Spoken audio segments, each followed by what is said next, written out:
저번 주에 이제 우리가 내린 결론이 이렇습니다. 하나님을 믿는다는 것은 예배만으로 대체할 수 없다. 믿음의 본질은 일상에서 드러난다. 정의와 그게 바로 인애다라고 함께 나누었고요. 그래서 이 주일하고 일상이 통합되는 신앙이 돼야 된다. 그래서 삶 전체가 예배가 되는 신앙, 많이 보편화되긴 했지만 그럼에도 불구하고 삶 전체가 어떻게 우리가 예배하는 신앙으로 바뀌어질 것인가. 그러니까 주일은 일상을 돕고요. 그리고 또 일상은 주일을 실천하는, 이렇게 어떻게 상호 보완적인 신앙으로 우리가 나아갈 수 있을까. 그래서 이 주일의 신앙을 통해서 가정과 직장으로 이렇게 확장되는 신앙이 있잖아요.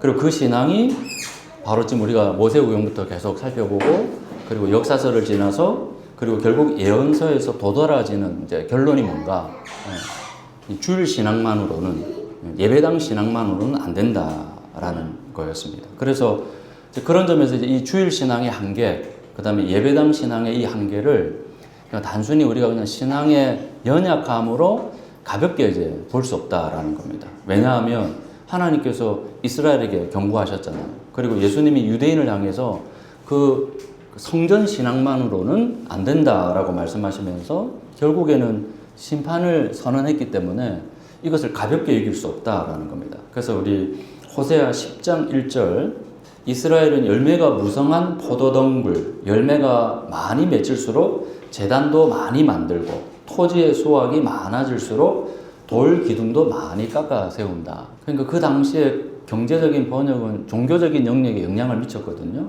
왜냐하면 이 경제적인 번영을 하나님의 축복으로 해석했기 때문에 그렇습니다. 자, 그래서 더 빈번한 예배, 더 화려한 예배에 몰두하거든요. 자, 근데 그들은 뭘 착각했냐면 이렇게 더 화려하고 빈번한 예배를 신앙의 열매로 착각한 겁니다. 그래서 호세아는 뭐라고 이야기하냐면 하나님을 아는 지식이 없어서 이스라엘이 실패했다고. 이제 더 정확하게 말하면 하나님을 아는 지식이 잘못되어서 이스라엘이 망했다고 그렇게 말씀하지 않았습니까? 그러니까 이들은 경제적으로 번영하니까 하나님 앞에 종교적으로 더 열심히, 더 화려하고 더 빈번한 예배를 드리면 하나님께서 더 축복해 주시겠다, 이렇게 착각한 것이죠. 근데 뭐는 없었습니까? 일상의 정의와 인애는 상실된 것이죠. 그래서 그건 뭐냐면 이스라엘이 성경이 말하는 하나님이 아니라 결국 자신들이 원하는 자기 욕구를 욕망을 채워줄 신을 섬겼다라는 것을 우리가 알 수 있다라는 겁니다. 그래서 그 욕망의 핵심은 뭐겠습니까? 바로 풍요거든요. 경제적인 번영이고 잘 먹고 잘 사는 것입니다. 그래서 그들의 눈에 볼 때 이 욕망을 채워줄 신이 누구였는가? 바로 바알이었거든요. 그러니까 이 하나님 신앙을 바알 신앙으로 대체했던 것이죠. 바알 신앙은 일상에서 정의와 인애를 실천하는 그 일은 전혀 중요하지 않았습니다. 오직 제사, 예배 신앙, 성전 신앙만이 믿음의 본질이라고, 그런 새 계명을 자기들이 새롭게 만들었다라는 겁니다. 그래서 일상에서 진실은 중요하지 않았죠. 2절 보세요. 그들의 마음이 거짓으로 가득 차 있으니 이제는 그들이 죗값을 받는다. 하나님이 그들의 제단을 파괴하시고 돌 기둥들을 부수실 것이다 라는 겁니다. 하나님이 일상이 없는 예배 신앙에 대해서 노하셨고요. 그리고 예수님도 일상이 없는 성전 신앙에 대해서 노하셨습니다. 따라서 우리 서사시도 일상이 없는 주일 신앙에 대해서 노 선언을 해야 된다라는 겁니다. 노 선언했다 그러면 다시 원점으로 돌아가거나 다시 회개하는 것이 아니라 다른 길을 찾아야죠. 새로운 길을 가야 되는 것이거든요. 그러면 그 길을 시작은 무엇일까?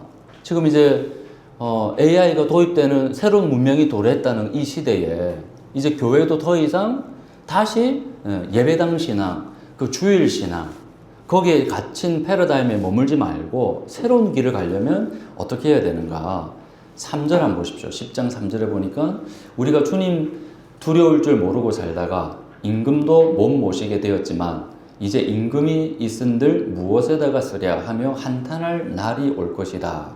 근데 역사적으로 보면 이스라엘이 30년 후에 호세아가 예언한 30년 후에 북이스라엘이 아수르에게 멸망하거든요. 그러니까 이스라엘이 아마 멸망 그 직후에 어떤 절망 속에서 내뱉은 말처럼 이 구절이 보이는데, 그러니까 우리가 이제 멸망했으니까 정치적으로 눈에 보이는 그 왕이 뭐가 필요하겠느냐. 이 말 속에는 뭐도 있냐면 그러면 진짜 왕이신 하나님도 우리가 이 멸망한 순간에 뭐가 필요하겠냐. 진짜 왕이신 하나님도 우리가 지금 아수르의 멸망에 있는 이 상황 속에서 무슨 도움이 될까라는 것이죠. 그러니까 여기서 알 수 있는 것은 새로운 우리가 신앙의 길은 후회와 참회만으로는 시작할 수 없다라는 겁니다. 왜냐하면 무엇에 대한 후회와 참회인지가 정말 중요하거든요. 그냥 참회하고 회개에 눈물만 흘렸다 그게 중요한 게 아니라 무엇에 대한 후회와 참회이고 회개인지가 중요하다 그 말입니다. 이들이 왜 후회했을까요? 왜 이렇게 절망에 이런 말을 내뱉었을까요? 아마 포로로 잡혀가니까 그동안 현실에서 누렸던 그 삶의 풍요가 상실되었잖아요. 경제적으로 무너졌잖아요. 왜냐하면 이스라엘이 추구한 신앙이 결국 현실에서 누리는 삶의 풍요였거든요. 그러니까 어느 정도 안정이 보장되는 경제적인 성공이 이들이 말하는 이스라엘 종교다라는 거예요. 그러니까 하나님 신앙을 절묘하게 바알 신앙으로 대체했다라는 겁니다. 하나님과 바알이 절묘하게 섞인 혼합된 종교라는 겁니다. 하지만 호세아는 참된 신앙, 믿음의 본질은 뭐냐? 풍요가 아니라 참된 왕, 진정한 왕을 찾는 것이라고 말한다라는 거예요. 이스라엘의 종교는 어떻게 하면 삶의 풍요를 누릴 수 있을까? 어떻게 하나님을 섬기면 경제적으로 부유할까? 거기에 초점이 있었는데 하나님께서 우리에게 요구하는 신앙은 뭐냐 하면 풍요도 중요하고 현실도 중요하고 경제적인 번영도 중요하다 그 말이에요. 그러나 본질은 뭐냐면 진짜 왕이 누구인가? 진짜 왕을 추구하고 찾는 게 중요하다라는 거예요. 오늘 이 내용이 설교의 핵심이다라는 겁니다. 이와 관련된 제가 두 가지 사례를 한번 들어보겠는데요. 첫 번째는 이제 출애굽기에 나옵니다. 하나님께서 이스라엘을 구원하기 위해서 누구를 보내십니까? 모세를 보내잖아요. 그래서 바로 앞에 가서 이렇게 이야기하죠. 뭐라고 요청하냐? 하나님의 신앙을 위해서 이 백성에게 자유를 달라라고 이야기합니다. 바로가 화가 나가지고 어떡하죠? 이스라엘의 업무량을 2배로 늘립니다. 그랬더니 이스라엘 안에서 난리가 납니다. 아니 모세 당신 때문에 우리가 바로에게 찍혔다고. 모세 당신 때문에 지금 지옥문이 열렸다고. 하나님이 당신을 통해 우리 이 백성을 구원하신다고? 지금 그게 지금 중요한 게 아니라 그건 둘째치고 당장 지금 우리가 죽게 됐다고. 노동량이 너무 많다 보니까 너무 힘들어졌다고. 그러니까 모세 당신이 책임져라고. 당신 때문에 우리가 이렇게 됐으니 하나님께서 당신에게 벌을 내렸으면 좋겠다고. 그러니까 그들에게 이스라엘에게 왕은 하나님이 아니라 누구였습니까? 바로였습니다. 그들에게는 하나님보다 바로가 더 두려웠습니다. 그들에게는 삶의 형편이 악화되는 것이 더 공포였다라는 겁니다. 두 번째 사례는 뭐냐면 예수님이 빌라도에게 신문을 받을 때입니다. 그때 사람들이 막 이제 예수님을 십자가에 못 박으시오 막 그러잖아요. 그때 빌라도가 그들에게 말합니다. 당신들의 왕을 왜 십자가에 못 박으라고 말하냐. 그때 이제 대제사장들이 뭐라고 대답하냐 그러면 우리에게는 황제 폐하 밖에는 왕이 없습니다 라고. 그러니까 당시 종교 지도자들이 내놓은 신앙 고백이죠. 우리의 진정한 왕은 로마 황제뿐이다. 당시 종교 지도자들은 자신의 기독권 때문에 예수님의 인기가 주목이 거슬렸거든요. 성경은 그걸 시기, 질투라고 이야기한단 말이죠. 그래서 예수님을 죽음으로 내몰지 않습니까? 그리고 우매한 이 백성들을 그것도 모른 채 지도자들에게 선동됩니다. 그러니까 이 당시 유대인들도 현실적인 왕은 예수님이 아니라 누구였습니까? 로마 황제였습니다. 이제 그런 점에서 참된 우리 신앙의 시금성은 뭐냐 그러면 누구를 왕으로 고백하냐 그 말입니다. 오늘 이 시대의 왕은 뭐죠? 돈입니다. 권력입니다. 그래서 하나님께서 하나님과 만몬, 돈을 함께 섬길 수 없다 그러잖아요. 참된 신앙이 왕의 문제라면 우리의 믿음은 뭐와 관련이 될까요? 우리가 진정한 왕을 찾는 문제는 그 왕을 찾았으면 우리의 믿음의 본질은 그 왕께 충성하느냐 충성하지 않느냐 이 문제와 직결되는 것이죠. 그 왕에게 어떻게 충성하느냐 그 문제와 직결된다 이거죠. 그래서 오늘 우리 교회 안에 우리 신앙 안에 그분께 어떻게 충성하느냐 그분이 누구이기에 내가 그분께 어떻게 충성하느냐 문제보다 어떻게 그분을 통해서 내 삶이 평화로워질 것인가 풍요를 누릴 것인가 이런 지금 패러다임 안에 갇혀있다 그 말이죠. 물론 두 가지를 다 이야기합니다. 그러니까 우리가 왔다 갔다 하죠. 이 두 가지 길은 다른 길이거든요. 만날 수 없는 평행선이거든요. 근데 만날 수 있는 것처럼 교묘하게 섞어 놓았습니다. 혼합해 놨습니다. 그러니까 성도들이 이러기도 하고 저러기도 분별을 못하죠. 분별을 못하니까 무슨 문제가 생기죠? 결단을 못하는 거예요. 하나님께 충성한다고 하면서 결국은 다른 것에 충성하거든요. 그래서 이제 뭘 만들어 놓죠? 하나님께 충성하는 걸 종교적인 형태에 충성하는 걸로 바꿔놨다 이거죠. 그게 편하니까. 그래서 일상에서 인애와 정의는 없어요. 그게 관심도 없어요. 한국 교회가 이웃 사랑을 실현해야 되는데 혐오를 조장해요. 갈등을 조장합니다. 근데 그것을 어떻게 해요? 교회 와서 하나님께 충성하는 것으로 그렇게 세팅을 해 놓았다 그 말입니다. 이와 관련된 예수님의 적절한 가르침이 있습니다. 한 왕이 아들을 위해서 혼인잔치를 베풉니다. 사람들이 초청장을 보내죠. 오시라고. 초청 받은 사람들이 당일 안 갑니다. 어떤 사람은 밭에 일하러 가고 어떤 사람은 사업하러 가고 그리고 초대장을 들고 온 종들을 잡아다가 때리고 죽이기까지 합니다. 이것은 하나님의 메시지를 들고 온 예언자를 죽인 사건을 아마 빗대어서 말한 것 같아요. 이제 그런 점에서 인간은 태생적으로 자기중심적이다 이거죠. 세상은 자기중심으로 돌아가기를 바라고 원하고 기도한다 그 말이에요. 자신이 왕이고 싶고 자신이 왕인데 왜 다른 왕이 필요하겠습니까? 권력 싸움이 왜 나겠습니까? 역사가 증명하잖아요. 왜 그렇게 권력 다툼을 하는지. 왕이 되고 싶은 거예요. 왕이 되어서 뭘 하려고 하는 게 중요하지 않습니다. 일단 왕이 되고 싶은 겁니다. 최근에 읽은 책이 이제 다자이 오사무의 인간 실격이라는 책이 있습니다. 70년 전의 작품이고 1000만 부가 팔린 책입니다. 요즘 젊은이들에게 다시 주목받고 있는 책입니다. 내내 읽으면서 큰 감흥이 없고 왜 인기가 있고 한마디로 좀 지루했습니다. 저의 어떤 결하고 별로 맞지 않았습니다. 그럼에도 불구하고 오늘 설교하고 연관을 좀 시켜보면 그냥 저의 시선입니다. 제가 주인공 요조가 사실은 이 작가가 투영되어 있습니다.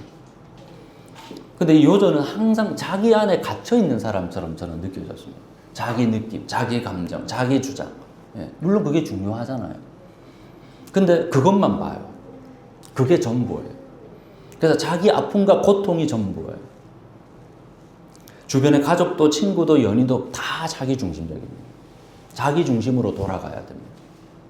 새로운 삶의 기회가 있었습니다. 여러 번. 그런 환경에서 태어나기도 했습니다. 근데 자기 삶을 진실되게 마주하지 못하고 그걸 살짝 비꼬다 보니까 삶이 자꾸 왜곡되잖아요.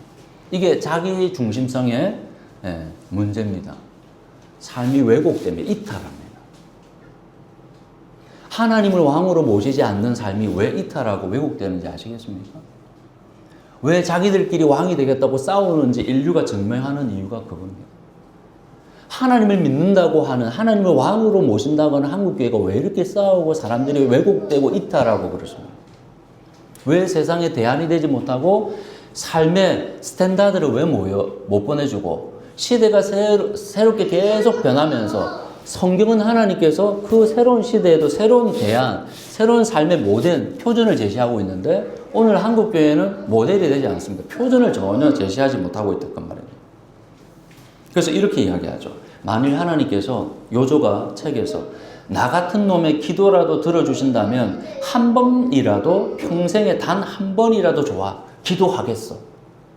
이 말은 무슨 말하고 가자 그러면 내 몸에 멋진 근육만 생기면 내 몸에 이제 복부만 생기게 해준다 그러면 나 헬스클럽 다니면서 이제부터 운동하겠어. 이 말하고 똑같은 거잖아요. 근데 조혜련 개그맨은 달랐어요. 조혜련이 새롭게 하셔서 그 프로그램에 나와서 이렇게 말합니다. 박명수 그 사람요 하나님 믿어요. 예? 박명수가 하나님을 믿어요? 어떻게 하나님을 믿었을까? 조카가 사고 때문에 의식불명에 있었답니다. 큰일 났잖아요. 그때 박명수가 납작 하나님 앞에 엎드렸답니다. 그러면서 이렇게 기도했다는 거예요. 조카만 살려주시면 의식이 다시 돌아오게 하면 나 이제 예수 믿겠다고. 어떻게 됐을까요? 기적이 일어났습니다. 조카가 의식이 살아난 거예요. 근데 그 시작이 있습니다.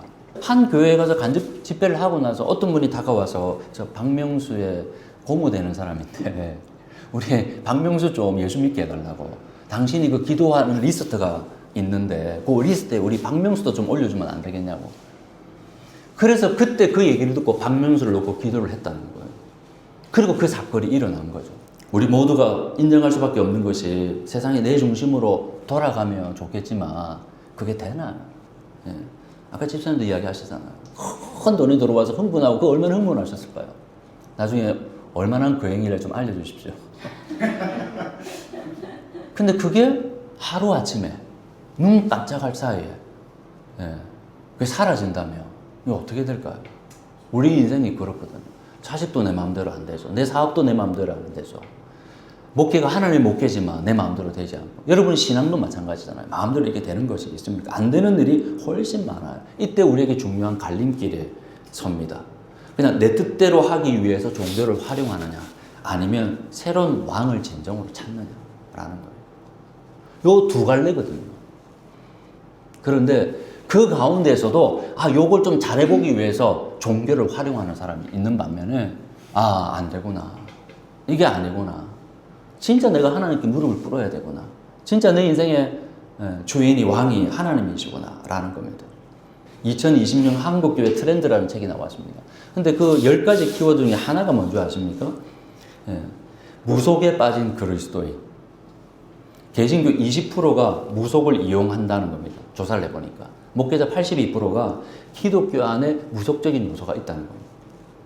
무속적인 매력의 이유는 단 하나입니다. 즉시성입니다. 답을 바로바로 주거든요. 근데 기독교는 목회자를 찾아가서 부담스럽단 말이에요. 찾아가면 즉각 돈만 주면 다 해결되거든요. 그래서 사람들이 그 요소가 헌금하면 하나님께서 뭔가 모변해주고 축복한다. 이게 자연스럽게 연결되는 것 같습니다. 그래서 목회자가 그걸 못 기다립니다. 근데 신앙은 즉시성도 있습니다. 근데 신앙은 본질적으로 기다림입니다. 신앙은 왕의 뜻을 따르는 삶입니다. 내 뜻이 아니라 아버지의 뜻이 중요하잖아요. 그래서 무속의 신앙은 나를 왕으로 세우는 신앙입니다. 내 문제를 빨리 해결해야 되기 때문에. 근데 참된 신앙은 하나님을 왕으로 모시는 신앙입니다. 인간은 자기중심적이기 때문에 진정한 왕보다는 풍요를 찾는다라는 거예요. 충성보다는 마음의 평화를 원한다라는 겁니다. 저와 여러분은 왕이 누구십니까? 자신입니까? 하나님입니까? 결국 신앙은 나의 선택의 문제이겠죠. 근데 반반입니다. 오늘 이 메시지의 마지막이 뭐냐? 신앙은 내 선택이죠. 근데 또 반이 하나가 있습니다. 그게 뭐냐 하면 바로 호세아 11장에 그 한쪽 반을 우리에게 보여줍니다. 그게 뭐냐면 하나님의 끈질긴 사랑, 끝까지 사랑입니다. 그 사랑 때문에 우리는 지금 새로운 패러다임, 일상과 주의를 통합하는 신앙. 그래서 주일이 일상을 돕는, 일상에서 정의와 인애를 실현할 수 있는 그 새로운 신앙의 길을 가기 위해서 뭐가 필요하냐? 11장 7절 한번 보십시오. 내 백성이 끝끝내 나를 배반하고 바알을 불러 호소하지만, 지독하지 않습니까? 8절에 에브라임아 내가 너를 어찌 버리겠느냐. 저 같으면 그냥 버리거든요. 나를 버렸는데. 사람 관계에서는 그렇잖아요. 이스라엘아 내가 어찌 너를 원수의 손에 넘기겠느냐.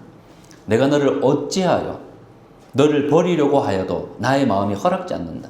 너를 불쌍히 여기는 애정이 나의 속에서 불길처럼 강하게 치솟아 오르는구나. 긍휼히 여기시는 거죠, 하나님께서. 9절에 아무리 화가 나도 화나는 대로 할 수 없구나. 하나님도 화가 나시죠. 인간관계에서도 내 자식이라도 화가 나는데요. 내가 다시는 에브라임을 멸망시키지 않겠다. 나는 하나님이요 사람이 아니다. 나는 너희 가운데 있는 거룩한 하나님이다. 뭐죠? 하나님은 사람이 아니라 하나님이라는 겁니다. 그 말은 무슨 말이죠? 사람은 배반하면 거리를 두고다 관계를 끊으면 됩니다. 우리 하나님도 충분히 그러실 수 있어요. 그런 측면이 성경에 곳곳에 있어요. 그런데 또 반은 하나님은 끝까지 사랑이라는 거예요. 찾아오시는 사랑이라는 거예요. 인간 실격에서 요조가 이렇게 말합니다.